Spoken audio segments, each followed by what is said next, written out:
Welcome to today's podcast. We are going to continue on the theme of feelings. Last week, I had a whole episode to really dive in and understand how feelings fuel your actions and your inactions in the world. And I wanted to follow it up, taking a deep dive into some feelings. And so you can really see a way to understand your feelings and to get your own perspective. The thing that happens in our life is we are all in the middle of our life and things just happen like a snowball running down the hill. It just gets bigger and bigger and bigger. And we need ways to slow things down.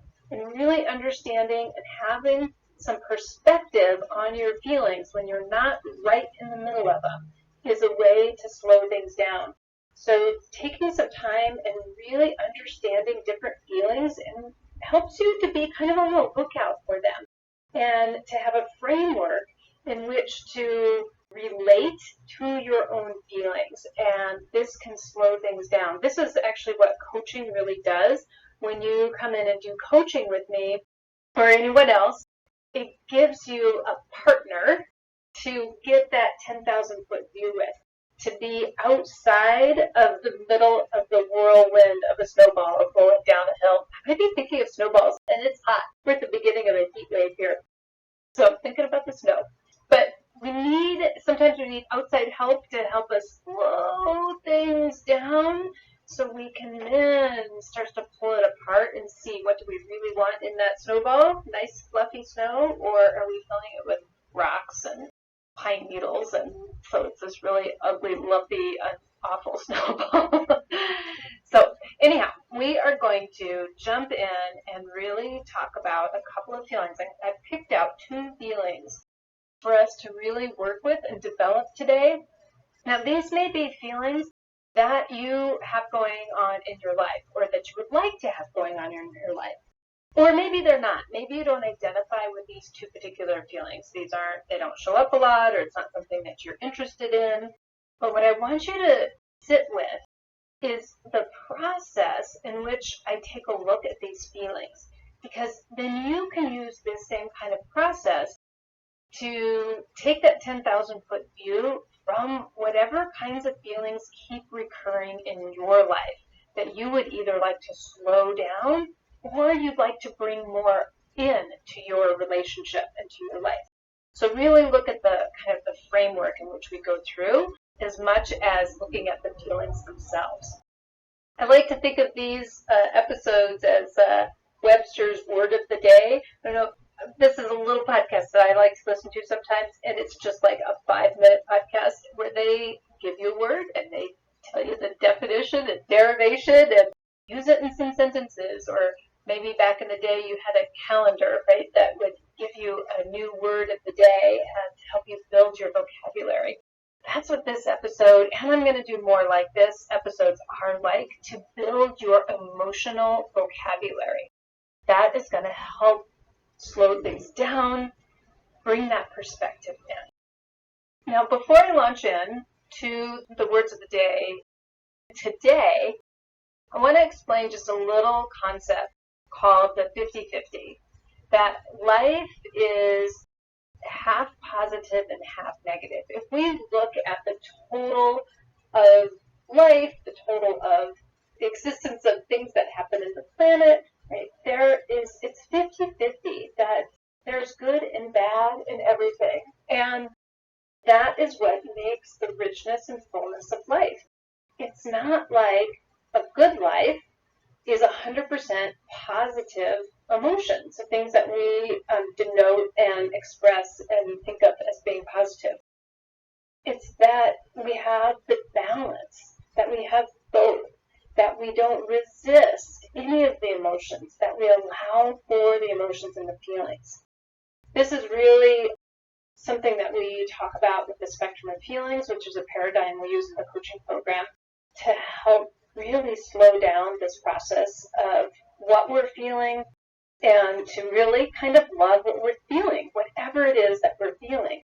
So I'm going to give us, when we do these feelings of the day, 2 different ones from this spectrum of feelings, and one that we generally associate with positive, and one that we generally associate with negative.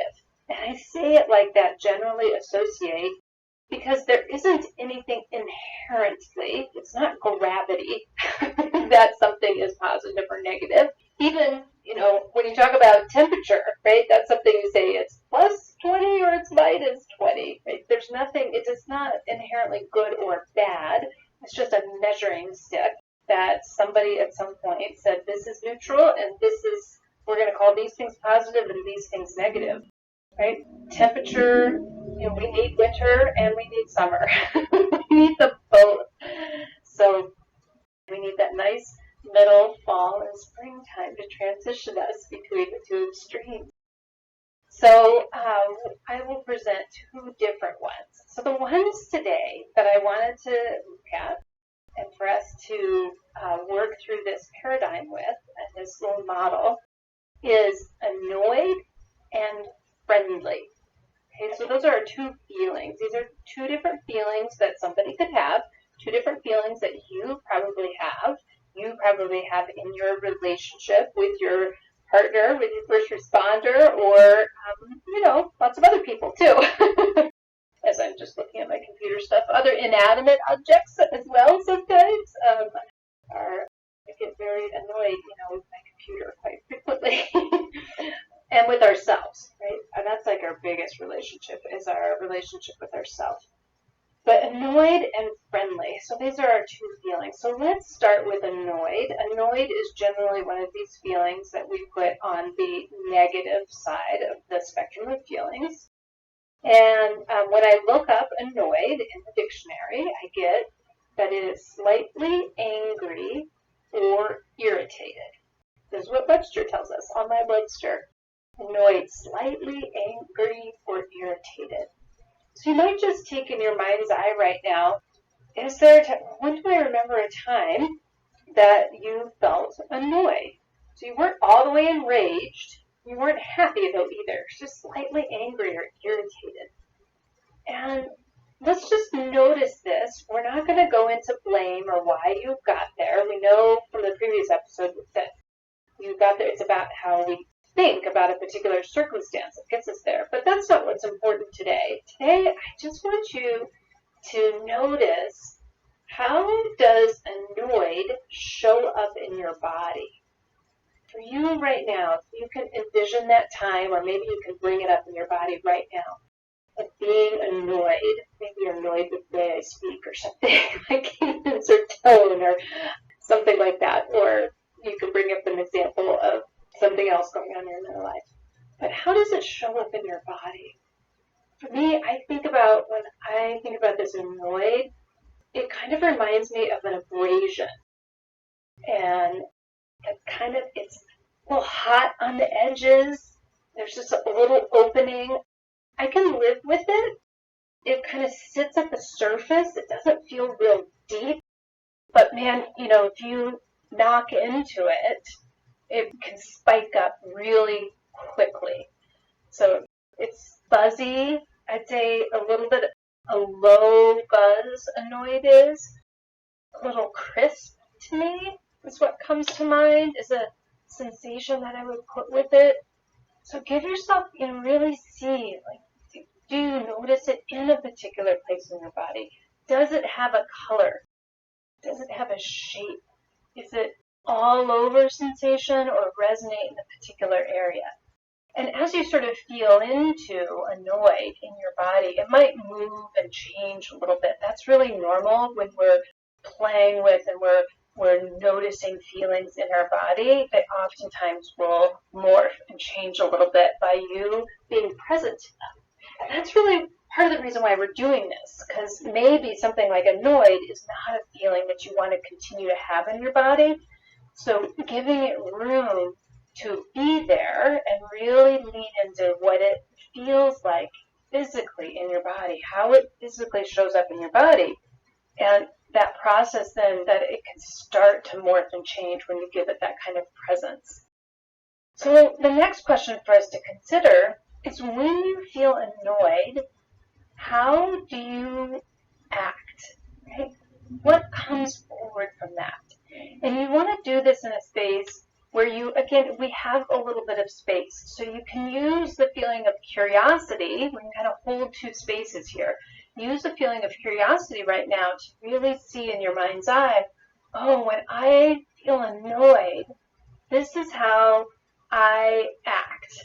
Right? This is the things I do. I think going back to, I said like clipped or chirpy, I might, somebody comes into the room, I might just kind of lash out a little bit with just a little, get out of my way, or just, why didn't you do this? You know, just short, little, clippy ways of talking to people. How was your day? Not much care behind it. Like, oh, I'm supposed to ask you how your day is. So how was your day? Short and clipped is what I kind of see for myself. But see for yourself, like, how would you show up? How do you show up when you're feeling annoyed? And then we can kind of explore, if you're showing up that way, if you're acting in that way, what is the result that you get? There's this thing called mirror neurons, and that it's like there are these cells in our brain that actually act like a mirror. And so when I am short and clipped like that, people oftentimes mirror that behavior right back to me, and that's what I get back in return. And not a lot of collaboration, I'd say, in that space. Now, if you were feeling annoyed and you were to not act on it, what would be the effects in your life? Right? Let yourself be curious about that. If I was just to hold my feeling of annoyed, if I was allowed to just be with my feeling of annoyed, what might be some of the effects in my life?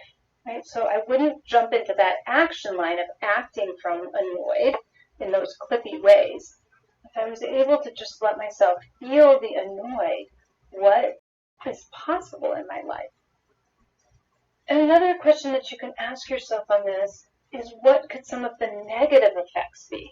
If I was feeling annoyed and I wasn't acting on it, I was just being with the feeling of annoyed, what could be some of the negative effects to it? We oftentimes react, right, because it feels good and it's impulsive and it seems like it's going to get what we need in life. But sometimes that works that way and sometimes it doesn't. But I also want to caution here that it isn't our job just to stuff our feelings. So if we're feeling annoyed and we've gotten really good at not acting on it, there could also be some negative effects to this as well. Because if we're just simply not acting on it and we're not being curious about it, we may just be stuffing annoyed, which when we stuff a feeling, it doesn't go away. It oftentimes, like a volcano, comes exploding out and could be, instead of slightly angry or irritated, it could be very angry and irritated, explosive all over the place. So I don't want you just to look at, because we put this in the, quote, negative side of things, that I would never want to act from the place. Oftentimes it's easy to see what the negative results could be, or the results that you don't want in your life if you were to act from annoyed. But also let yourself be curious. Like, you know, when I am annoyed and my children do see me being annoyed, there can be, when I bring in gentleness and curiosity to it, some positive effects to this too. You know, to really let them know that their actions or lack of actions in the world, they make an impact. It's not in isolation. Now, I also want to come back in it with this place of love and curiosity. And I don't want it, for me, I don't want it to be explosive and overwhelming. But being in this place of annoyed and letting myself express some of my annoyance and own that this is my feeling. This is my feeling. I am feeling annoyed right now in this particular circumstance because I thought it was going to be different. So I'm feeling very annoyed right now. Okay, I can take responsibility for my feelings. I can communicate to other people about what's going on for me. And there's space then for us each to contribute to make a change and to build together. Right? When I talk to my spouse in this way of owning my emotion because of the way I'm thinking about a particular circumstance, it can be a connecting piece. I'm just feeling so hot and overwhelmed and just, when you come home from work and I was annoyed, and then you said this thing, it just pushed me over, and that's where that snapping was, because I was feeling annoyed when you walked in, before you even walked in the door. So we can be curious about the annoyed in both how it can help you and how it can be a drawback for your life. So really see how annoyed plays out in your life. So the other one, on the other side of the spectrum, is friendly. And in looking up the definition here, this one, I thought it was really interesting. One of the definitions that was there was denoting something that is adapted for or is not harmful to a specified thing. One of these very open definitions. I'm going to read it again. So friendly, this is the one that's on our positive side of the emotional spectrum of feelings, is denoted something that is adapted for and is not harmful to a specified thing. So again, we can be curious about this. How does friendly show up in your body? When I stopped and I tried on the emotion of friendly, it was like warm sunshine. I kind of felt this opening in my chest area and a lightness. So where do you feel it in your body? Again, go through the color, the shape. Where does it sit? When you feel friendly, how is it that you act in the world? How is it that you show up in the world? When you think about your relationship with your spouse or your relationship with yourself or your kids or whatever relationship's important to you at the moment, and you show up in a friendly way, what are the results that you might create of those actions?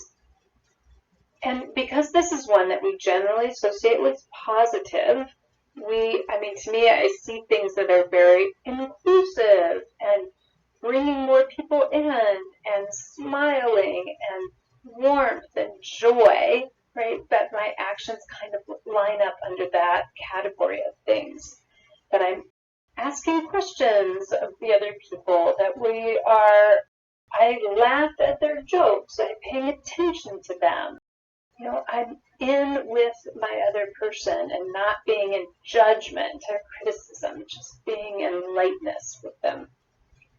Now, just like we looked at annoyed, is there possible for positive things?